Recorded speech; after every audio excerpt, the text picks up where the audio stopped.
Hey everyone, I'll be doing a Let's Play through of Guild Wars 1 Reforged. I've been playing Guild Wars roughly since 2012. Played through the campaign of all three campaigns plus Eye of the North on my Dervish character, which is also my favorite profession in the game. I've kind of mixed around with some of the other professions but never really stuck to them too much. Didn't really get big into PvP either, but really love the story. I love how customizable the game is from all the skill sets you can pick. Really just a great time. But it's been probably 8 years since I last played, and I thought it would be fun to come back and really experience the game at a slower pace through maybe like a lore style playthrough. So we kind of go through, we look at all the characters, look at all the quests and the environments, and really just explore and take our time and enjoy the story as best we can. Obviously, if you've been playing Guild Wars 2, a lot of the history of all the in-game characters and environments come from Guild Wars 1. But also, if you've watched any of the other large streamers like Wooden Potatoes, they've really kind of went through this game in great detail and very heavy on that. So, but I thought it would be fun for me to record for my own kind of history preservation, and I think we will get going here. So I'm going to pick a role-playing character, as like I mentioned before. I won't be doing PvP only. I decided that I think it's going to be best to start here in Prophecies, and we just kind of go through it in chronological order. It's a pretty lengthy game, so this will probably take quite a few months for me to get through at the pace I'll have availability for, so hopefully you'll stick around. We'll start off with the profession choice here. You have 6 professions in the base game.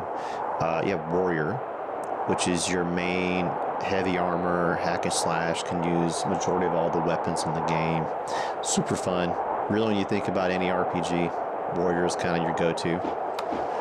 You've got Ranger, which is a pet slash archery class, but they do have the ability to use all the other weapons in the game as well through an expertise trait. Very fun. I'm actually playing this one on an Iron Man challenge right now. Monk, which is your healing and protection class.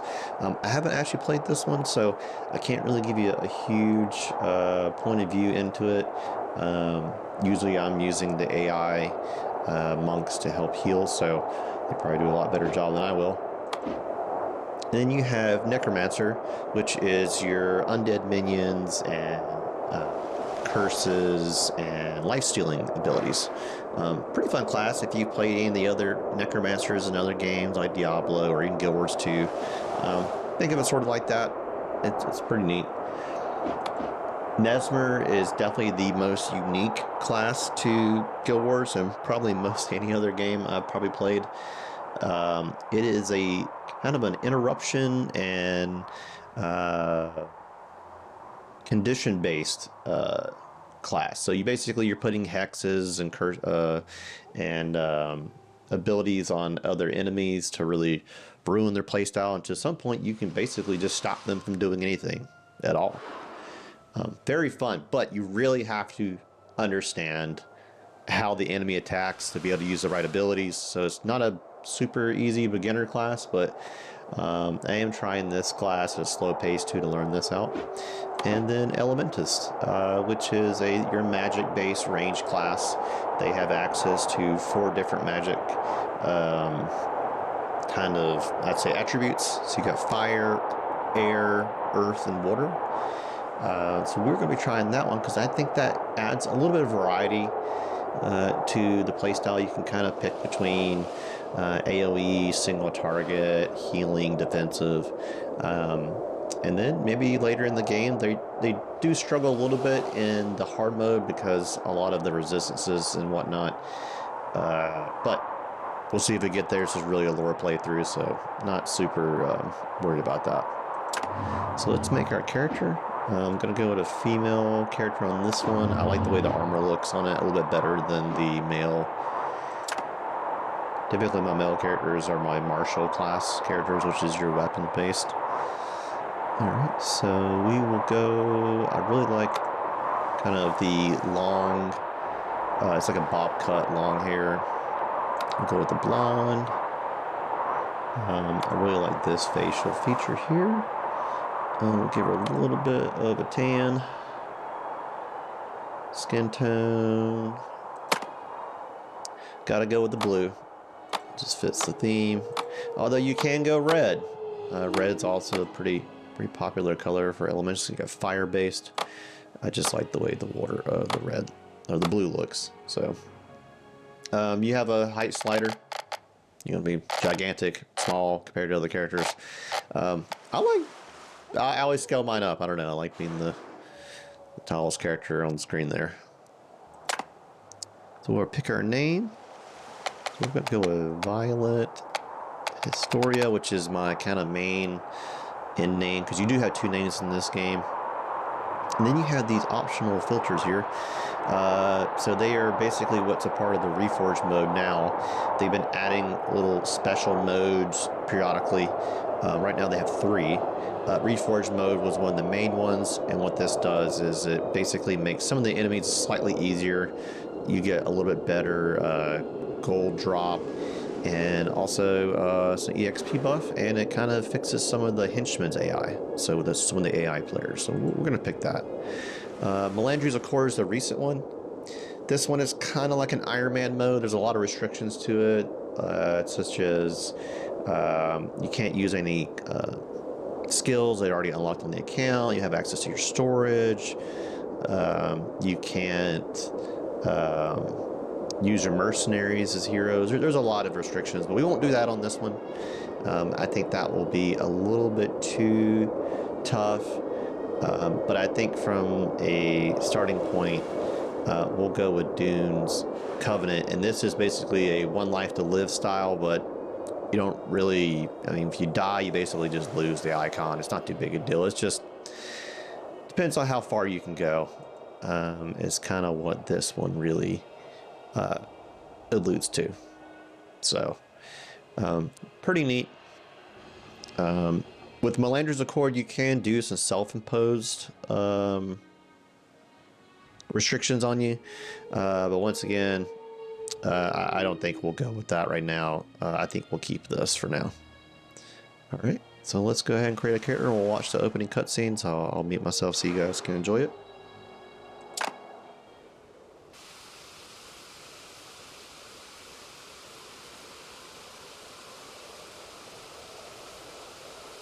The last day dawns on the kingdom of Ascalon. It arrives with no fanfare, no tolling of alarms. Those who will remember will speak fondly of the warm morning breeze.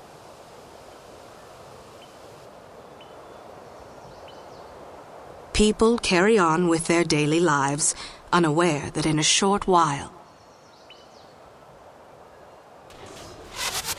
everything they have ever known will come to an end.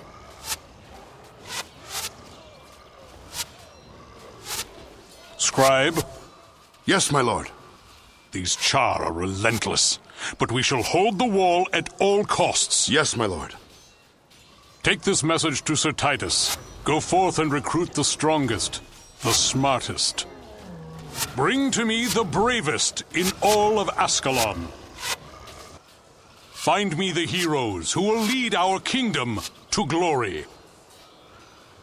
As you command, my king.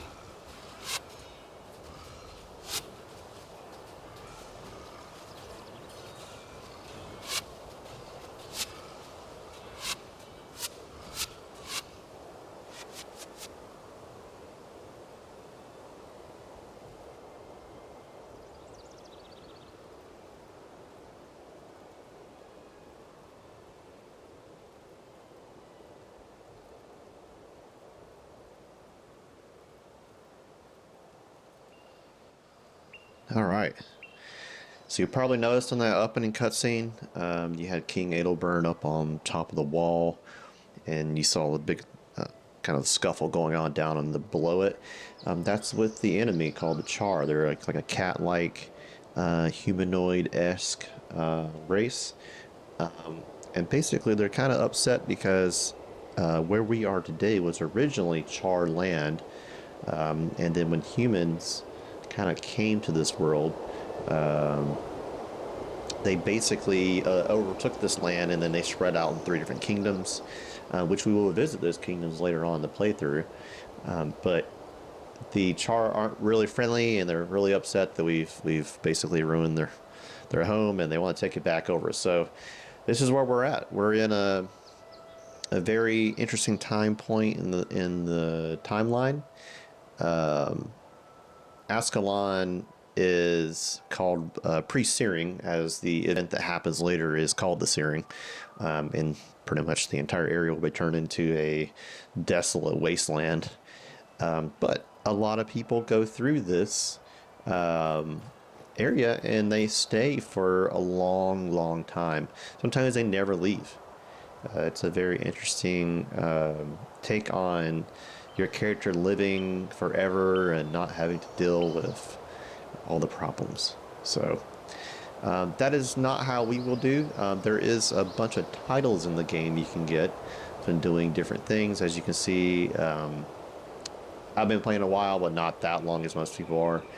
But there's an interesting title here called Legendary Defender of Ascalon, and it is where you reach level 20, which is the max level in the game, before you take part in the pre-searing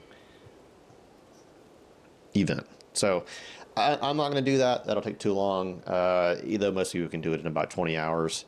But I think from a thematic standpoint, we will live in this character's eyes as if we were there, and we will move on to the rest of the world. So we are currently here. We're actually inside the kind of the back end part of the starting city, right here in Ascalon City, and we're going to talk to this town crier and see what he has to say. He has a quest for us. Excuse me, you're Violet Historia, aren't you?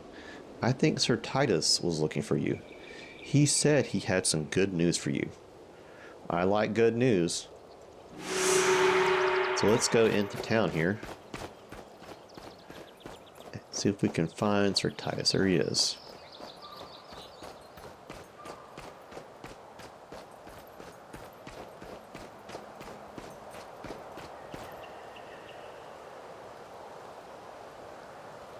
There you are, my friend.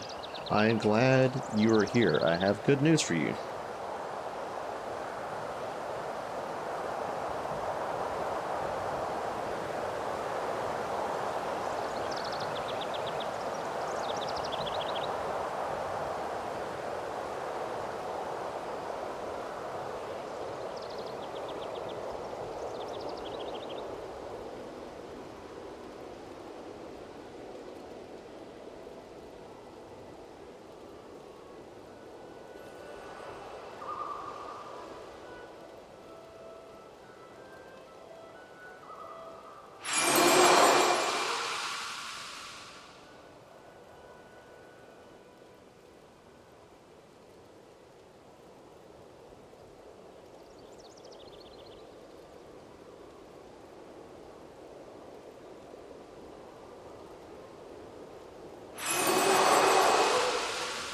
All right, sorry about that. I got a phone call right in the middle of the recording.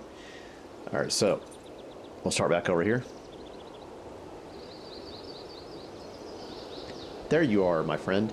I am glad you are here. I have news that I think you'll appreciate. I've been looking for you everywhere, Violet. The king has ordered a new offensive against the Char. This is your chance for glory and adventure. But you'll need to know more about your craft before going north of the wall. Tell you what, travel to the southwest gate, which will take you to Lakeside County. I'll have Howland the Elementist waiting for you outside. He can show you a trick or two. Thank you, Sir Titus. I'm on my way. Alright, so we're going to head outside the city here. You'll see also over here, this is Ascalon Academy. This is basically the kind of school of magic that a lot of people would attend here in the city. But the ironic part about this, can't go into it right now, but it does become kind of a pivotal fighting area later on. So you'll see Armin Saberlin here. Pleasant breeze today, but don't let it distract you from the task at hand. What is it you want to discuss? I'll be on my way. So you see here, we started out with this starter elemental rod. You do get some bonus items if you have the collector's edition of the game, which I do. You can kind of see here just how gigantic I am compared to these people.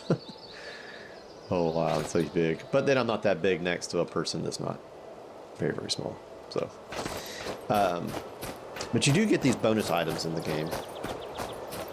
And all you gotta do is you just type /bonus and they will populate here in your bag.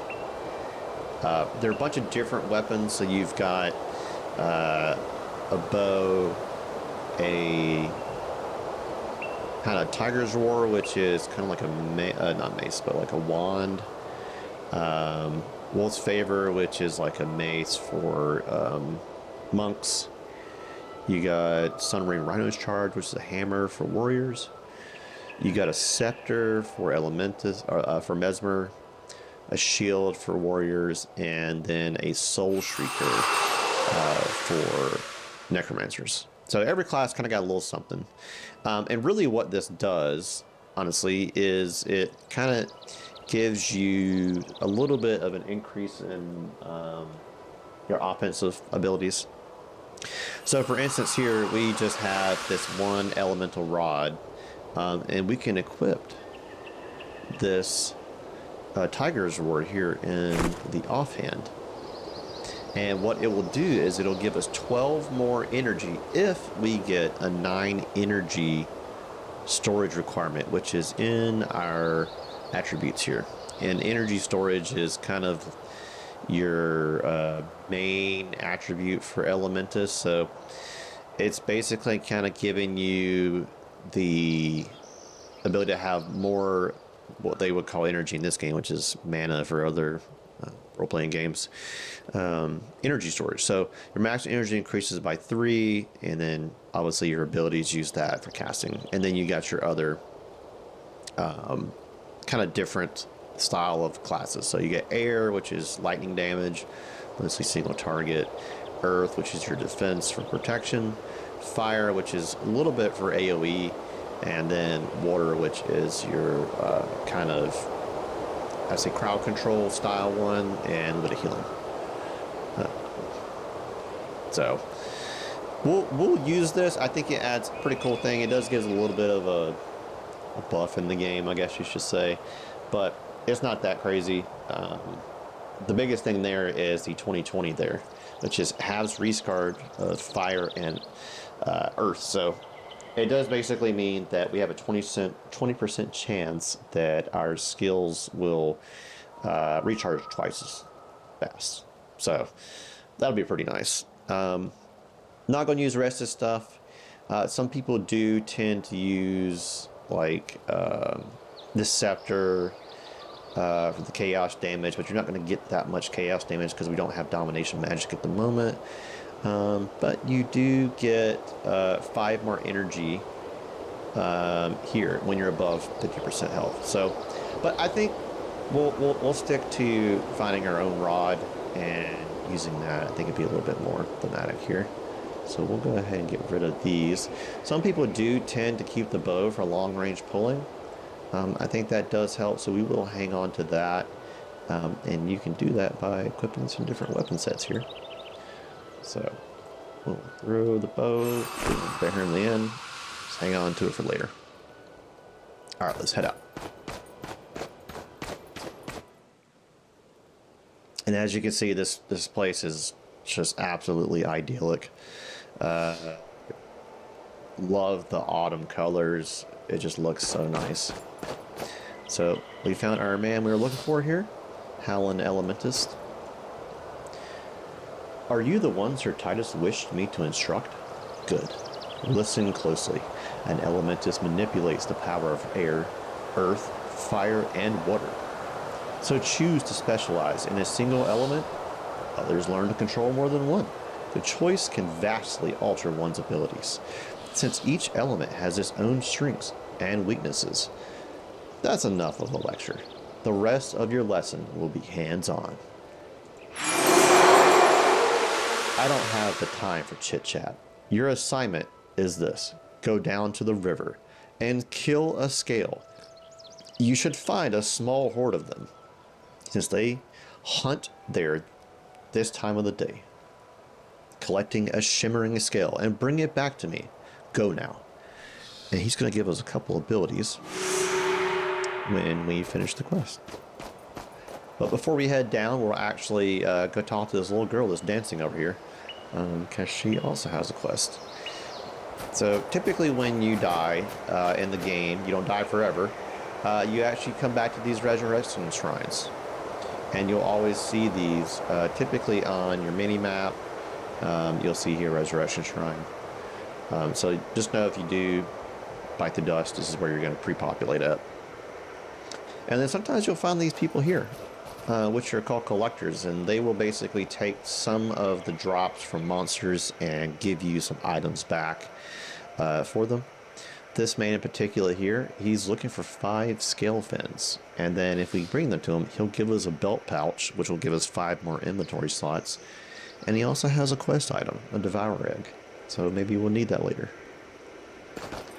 First, I'm going to talk to this little girl named Gwen. Well, maybe. She doesn't run away from me. I left my flute by the river, but there are lots of scary monsters there. I don't know what to do. Can you go and kill them and bring my flute back? Sure, I can do that. Thank you. I can't wait. I know you'll find it. Alright, so while we're over here killing the scale, we will pick up her flute for her.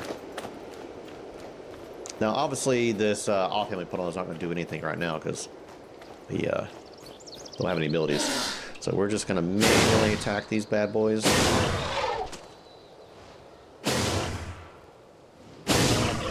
You see, we got a water wand that does 4 to 6 cold damage. You know, currently we have 3 to 5 fire damage, but we also have a 20% buff on it. So we're going to keep that for now. We'll go replace it with this. But in town, you can basically talk to a weaponsmith, and he can, if you customize your weapon to you, which permanently binds it to your character, you'll get a damage increase, which is pretty nice. So obviously, these guys aren't standing too much of a threat to us. They're also level 0. But our Elementus is no slouch. Alright. And there's Gwen's broken flute.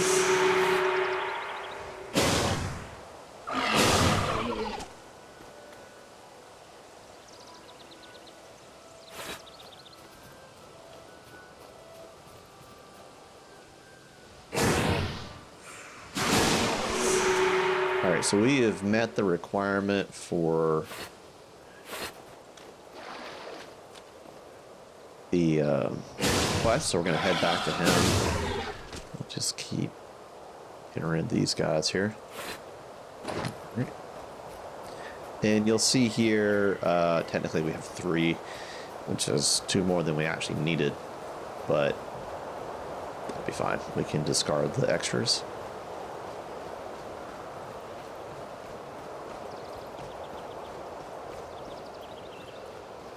Love the music here. It's just so peaceful.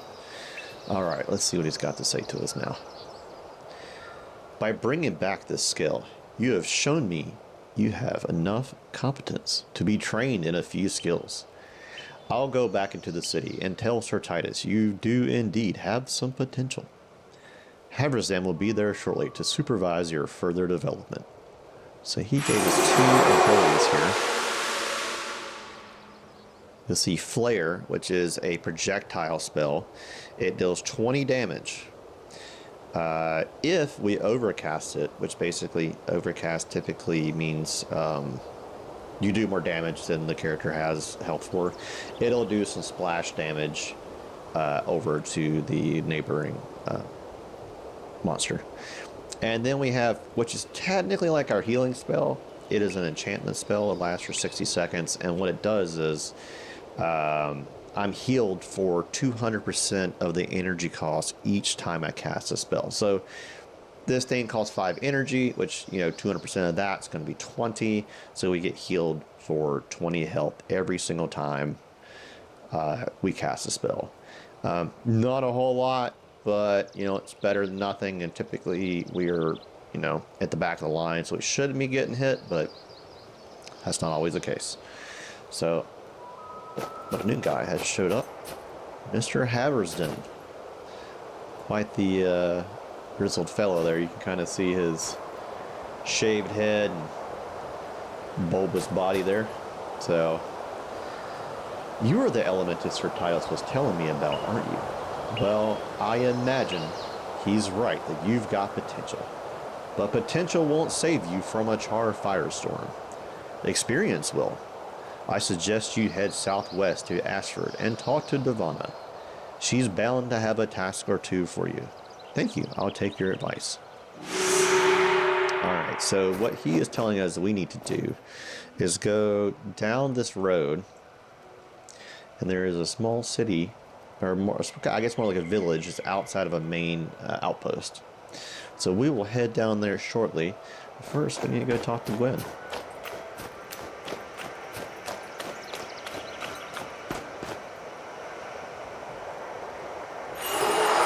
Thanks for finding my flute. Oh no, it's broken. Now I'm going to have to find a new one. Can I follow you? Yeah, you can follow me. Now, an interesting thing about Gwen is that if I go get her a new flute, she will follow us around and she will play her flute, and her flute actually heals us periodically. So, quite an interesting little skill she has, and that'll kind of help us out. So let's head back into town real quick. I want to head over to the merchant. And we're going to sell some of this stuff. Now, because I have access to my bag, or my bank, I don't need to really worry about salvaging stuff here. It's just not going to be that big a deal. But I also don't really need anything from here. We won't be in this zone for too long. So we'll just sell this, and we'll sell one of the water wands here. We'll sell the foe hammer. Now you'll see an earth scroll. We can also use that for extra energy. It's kind of like an offhand, similar to what we have right here, which is this Tiger's Roar. So let me show you here what this will do. So right now we have 33 energy. Now if I pop this bad boy on, we go up to 34. And that is because we don't meet the requirements of the energy storage for the plus 12. So you're typically not going to get that specific buff until you've hit that. So, but this, we'll take down 1 energy, not a big deal for the potential ability to have this basically be down to half a second recharge. And yeah, so it'll help cast more often. So we'll go ahead and sell that. Not a big deal. I think we're going to keep our wand, and eventually we want to buy a identification kit, and that will let us identify this short sword, which sometimes will have the ability to sell for more money. So not always the best option to just vendor everything. Really, you want to try to at least identify it before you do that and salvage it for some items. So we'll head over here and talk to these 2 fine gentlemen. They look like they could be brothers. Arthur Avalia?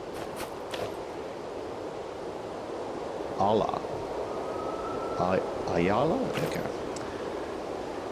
So this man here does sell some weapons that you can buy. It does require some crafting materials, which you can get from salvaging the items I just had instead of vendoring them. And of course, in this game, you can equip basically any weapon. It doesn't matter whether you can be proficient in it or not, but you can use it. So you'll see here, there's some of these things that we could use, like this storm artifact, a flame artifact. Those are great to go over here, and they will give us armor and energy. So pretty good, you know. And if you can find some of these with some of these abilities on it, then they work out pretty well. However, what we have here in the main attack section, typically we don't buy from the weaponsmith. I think usually, I think some of the rods and stuff like that you have to get from the collectors. So, so we will talk to this fine fella here. And what he does is, like I said before, he will customize our weapon to do more damage. So we'll go ahead and customize that. It costs 10 gold. Pretty cheap, not a big deal. Put that on. Boom. So now this is going to do water damage or cold damage instead of fire damage. So not a big deal. I think it works out pretty well. So we are going to go back down this ramp here to stairs. And then there's another quest down here we can talk to.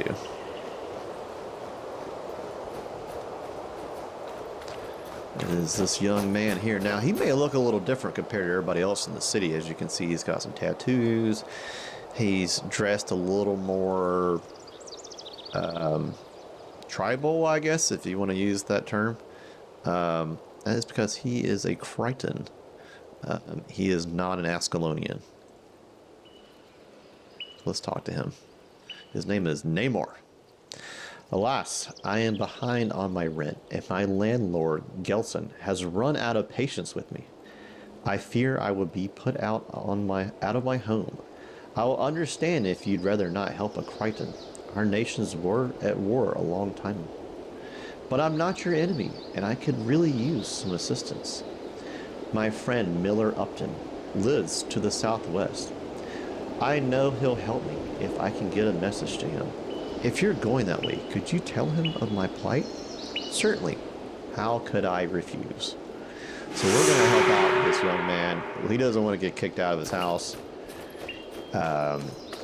And it just so happens that where we're going, the little town outside of Ashford, is also where this quest is. So we're going to head down that way. See what we get into.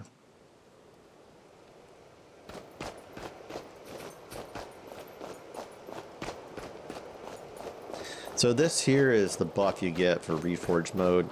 Your party gets 5% gold and XP in explorable areas. So it's basically just a nice little way of earning a little bit of extra money before you get out of the area.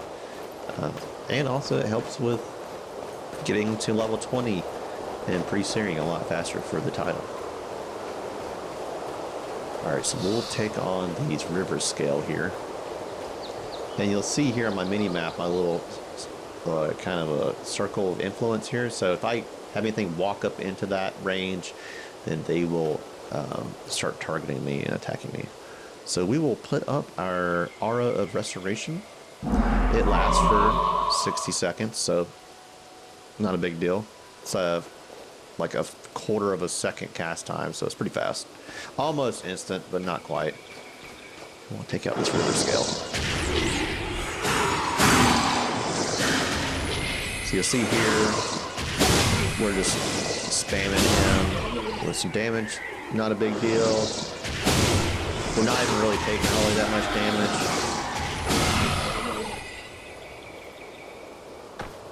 But the good benefit is that because of this R of Restoration, we're healing ourselves for roughly more than they output for damage.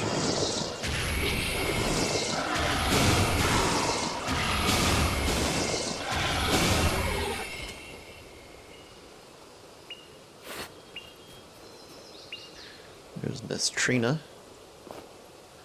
She says, I love the city, but not as much as I love the woods. Regent Valley is as wonderful as this time of year. It is quite nice down there.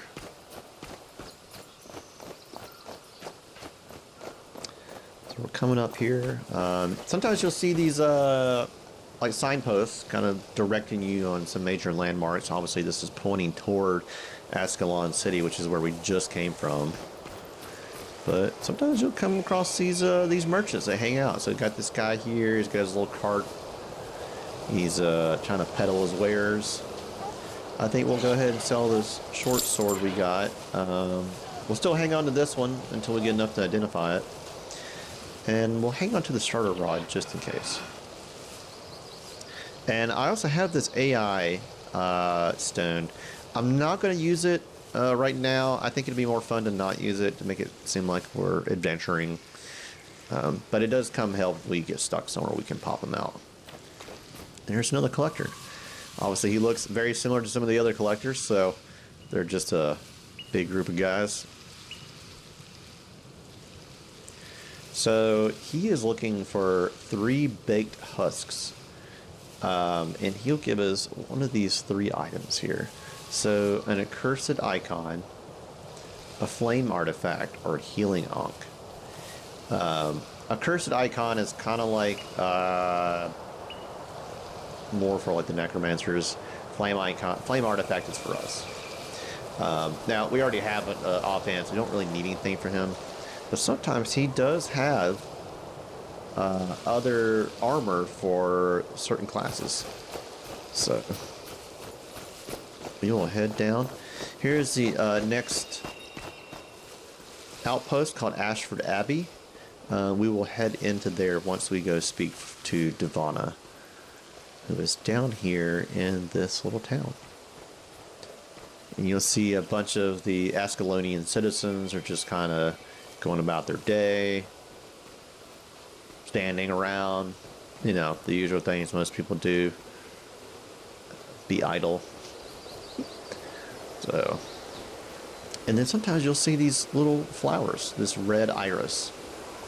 You can pick these and sell them for cash, but there's actually a vendor. If you collect 50, he will give you a headpiece that allows you to put a kind of a rune on it, and it gives a stacking buff to it. So we probably won't go for that, just because by the time we get out of here, we'll have the ability to just pick a headpiece that already has the stat we want on it. So not too big a deal, but it's great for people that want to stay here in Presarian. So, all right, let's head over here. There's another quest giver here, Allison the Tanner. So it looks like this young lady here works with leathers. Little Thom had ordered a bearskin cloak, but I don't have a good bear pelt from which to make it. If you can find me a pelt, Little Thom will make it worth your while. Southwest of Ashford is a place called Wizard's Folly. And I understand bear hunting is good down there. What do you say? Sounds like a challenge, but I think I can handle it. Alright, so that's a quest outside of this area we'll get to a little later.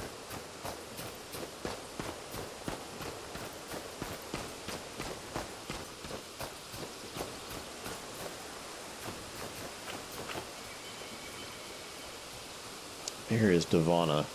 So if you watch the cutscene, not the one that we watched in the beginning of the video, but the actual cinematic cutscene for this particular campaign, Devana is the main warrior that is in that cutscene, along with a few other characters that we'll see later on.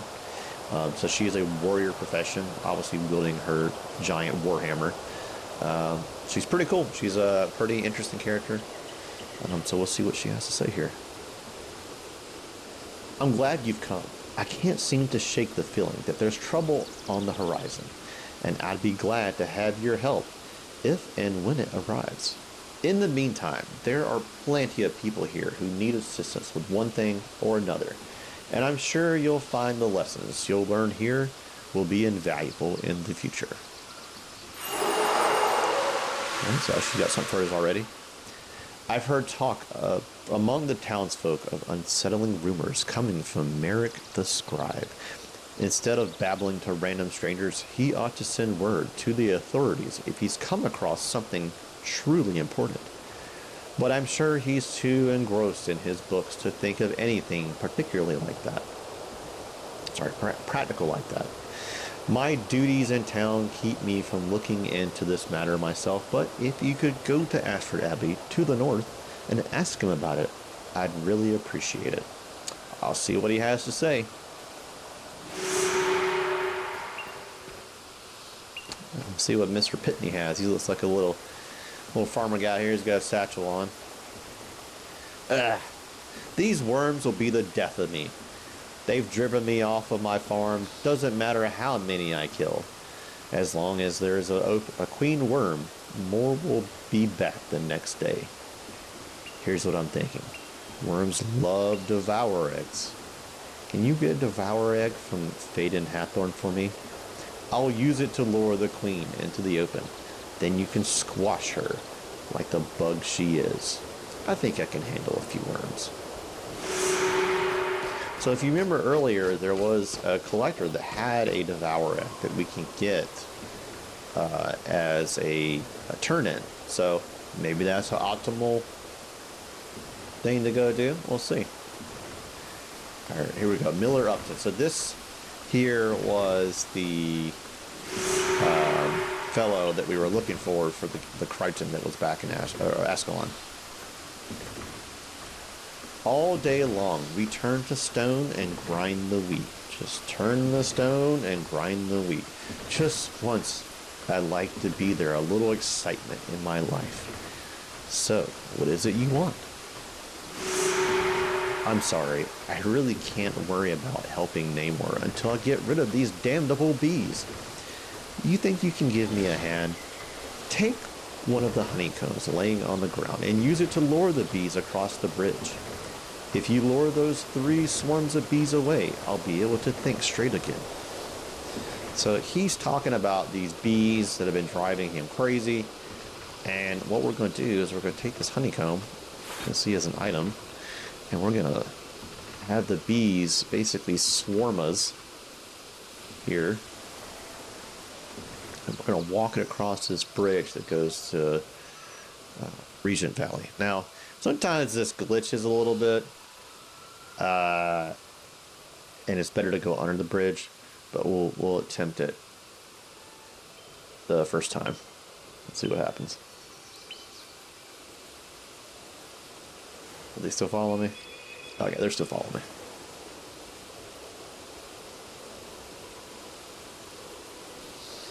And you just gotta get them over here and you just drop it down. And then the bees will leave that poor man alone.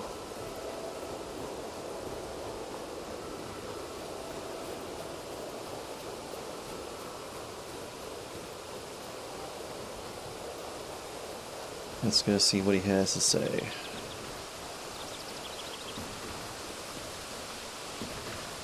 Sorry about that. I was trying to make dough infused with honey, but all it did was attract bees. Not to worry about Namor, though. I'll see to it Gelson gets off his back. No doubt Gelson's trying to take advantage of Namor because he's not from Ascalon. Once he knows there is a citizen willing to stand up for Namor, he'll back off. Alright, so we leveled up. So right now we have the ability to put some points into various attributes. Obviously right now all we have really is energy and fire magic. So we'll go ahead and put as many points as we can into fire magic, which will just be 2. And then we'll put some points here in energy storage. So you can respec these on the fly when you're in towns, so you're never stuck to dealing with only one set of traits. which is probably good because, periodically you want to be able to switch things up on the fly. So let's head to Ashford Abbey real quick, and then we will probably take a break there. And I will check on the recording and maybe grab some food, and we'll pick it back up. So let's head over.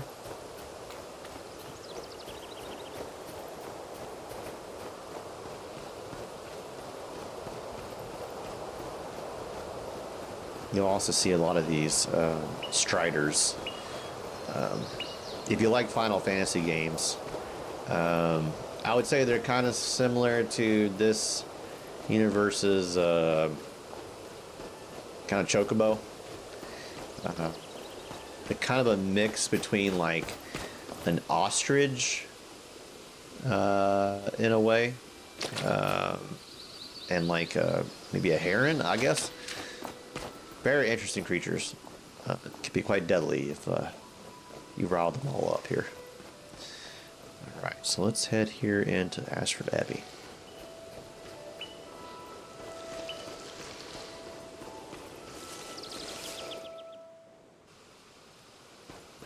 And there is Merrick the Scribe. Let's see what he has to say. I leave the delving into dungeons to others. To my mind, uncovering the secrets of an ancient text is excitement enough. How may I help you?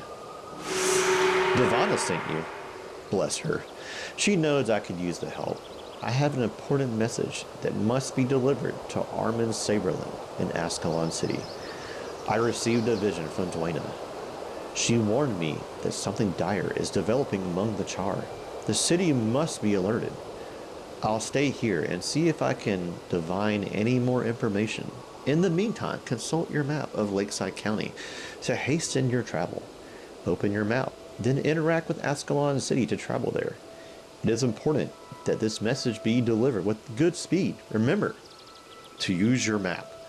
So he is very specific in letting us know that we need to go do this right now and head over to Ascalon City. But before we do, I just wanted to kind of read a lore insert for this place. This game likes to give you some lore tidbits about the location you're in. Sometimes don't really do that anymore in Guild Wars 2, but it would be great if they did. Situated just outside of the catacombs, Ashford Abbey is the resting place for many of Ascalon's most distinguished deceased citizens. On nice days, you will find the heads of many noble houses coming to this spot. Paying their respects to their ancestors, it is also not uncommon to find a priest or priestess of Dwayna here, kneeling in supplication before the statue of the goddess. Now, the statue he's talking about is right here, the statue of Dwayna. Dwayna is one of the 5 gods. It was originally 6, but we'll get to that later. That basically brought humanity to this world. Humans are kind of like the aliens, honestly, in Syria, which is ironic. I would say we're kind of like elves, more so, because we're the race that is dying off. But we'll read this little excerpt here for the statue of Dwayna. And when the world rang with the clanging of swords, and did fire fall from the skies, Dwayna, goddess of life and air, heard the wailings and pleas of the weak.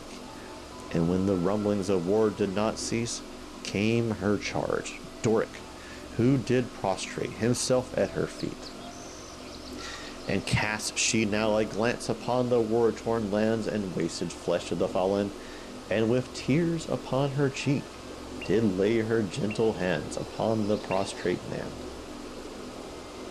Then saith she unto him and all her charges, Lay down thy weapons, as I have done unto ye. So ye must do for your brethren, offer protection to the weak, give solace and shelter to those who need it. Be ye a salve to the wounded, for I am the goddess, and I will give blessing to all who follow these teachings. Scriptures of Dwayna, 115 before Exodus. So this is before the gods left here. Big event that happens. We'll kind of get into that a little bit later. But Dwayna is obviously the goddess of, as you can see here, of air and life. She's basically like the healing goddess that the monks worship, and that the elementalists are grateful for the air attribute. So each of the 5 gods, which we'll come across periodically through our travels, will have an interesting kind of lore tidbit like that. So we'll read those. So what we're going to do first is we're going to head to Ascalon City, the largest city in the kingdom. Ascalon City is known for its beautiful architecture, numerous libraries, and bountiful shops. Because it is where many noble families make their home, it tends to receive the largest number of visitors and become the cultural center of Ascalon. So this is the main capital city.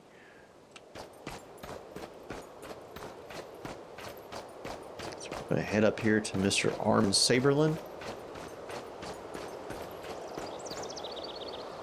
A message from Merrick, is it? Let me see that. That is grave news indeed. I hope he's mistaken about this. Trying to protect us if this information is accurate. If such a thing is even possible, then King Adalbern has ordered this offensive against the Char not a moment too soon. We must not lose this fight, I tell you. We must not lose this fight. Sir Titus wants you to take on a second profession before you face the Char, right? I think he's right to say so. A second profession gives you access to all of the skills and most of the attributes of that profession. This is a big decision not to be taken lightly. You might wish to see trainers for several professions and learn a little bit something about them before settling on one. Not just any trainer can teach you a second profession, but I can direct you if you need be. I like a second profession. So in this game, you have your primary, which is what we are, Elementist, and then you have your secondary, which is any of the other, technically, 9 others. Now, we only get, obviously, able to pick from 5 more here, but at some point later in the game, you do what's called an ascension, and you will be able to basically change your secondary to whatever. So it's not a permanent thing, but it does give you access to some of their skills and abilities and attributes to use those skills and abilities that can be quite helpful in your journey. So we will see who we come across and what type of skills and abilities they have for us. All right, so we're going to talk to this town crier down here.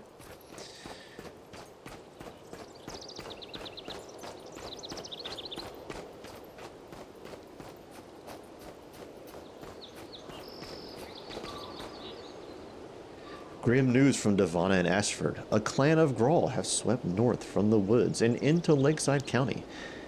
If they're not stopped, the village will surely be destroyed. Someone must fight these creatures and protect the people of Ashford. Coordinate your efforts with Devana. I'll stop the Grawl. The Grawl are kind of like a bestial race. They're not like hyper intelligent, but they do tend to work as like a group to attack. So not too crazy, but you do have to be slightly careful. So we are going to stop here, and then when we return, we will head back down to the village outside of Ashford Abbey, and we'll check with Devana and see what this big problem is. All right, guys, I appreciate you watching, and see you on the next video.